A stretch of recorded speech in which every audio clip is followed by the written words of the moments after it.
ভদ্রলোকের মেয়ে বিয়ের পর সমস্যায় আছে, হোয়াটসঅ্যাপ করেছিলেন। আমরা রিপ্লাই দিয়েছিলাম যে আমরা এই বিষয়ে ঢুকতে পারি না, এ বিষয়টা ডক্টরের সহযোগিতা নিন।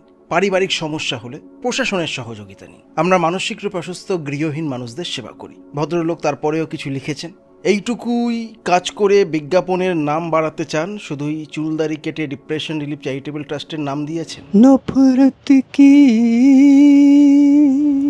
दुनिया को छोड़कर। ডিপ্রেশন রিলিফ এই নামটা দিয়ে কি ভুল করেছি? পুরো পৃথিবী ডিপ্রেশনে আছে। মমতা ব্যানার্জি ডিপ্রেশনে আছে, শুভেন্দু অধিকারী ডিপ্রেশনে আছে। আপনি কি দেখতে গিয়েছেন? আমি যাইনি। বিষয় হলো, যে লোকটা সরকারকে সহযোগিতা করছে প্রত্যেক দিন বাংলা পান করে, সে লোকটা ডেইলি বেসিস দুবেলা করে বাংলা খায়, পান করে। এবার আজকে তার কাছে টাকা নেই, সে বাংলা পান করতে পারছে না।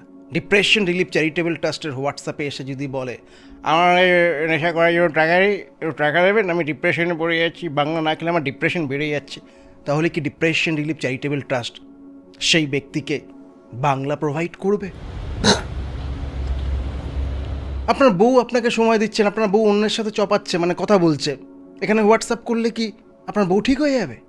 এই যে ভদ্রলোক লিখছেন চুলদারি কেটে নাম কামাতে চাইছেন, চুলদারি কাটিয়ে শুধু ডিপ্রেশন রিলিফ। আপনার মেয়েকে আপনি আহ্লাদে মানুষ করেছেন, আপনার মেয়ে বিয়ে করেছে, এখন শ্বশুরবাড়িতে অশান্তি, এখানে হোয়াটসঅ্যাপ করলে অশান্তি দূর হয়ে যাবে, এটা ভাববেন না, এর আশাটুকু রাখবেন না, এটা ইললজিক্যাল। পৃথিবী ডিপ্রেশনে আছে, পুরো পৃথিবীর ডিপ্রেশন আমরা চারজন মিলে বদলাতে পারবো না। যেটুকু করছি করে যাচ্ছি, তাই দয়া করে এখানে এসে ঠুকবেন না।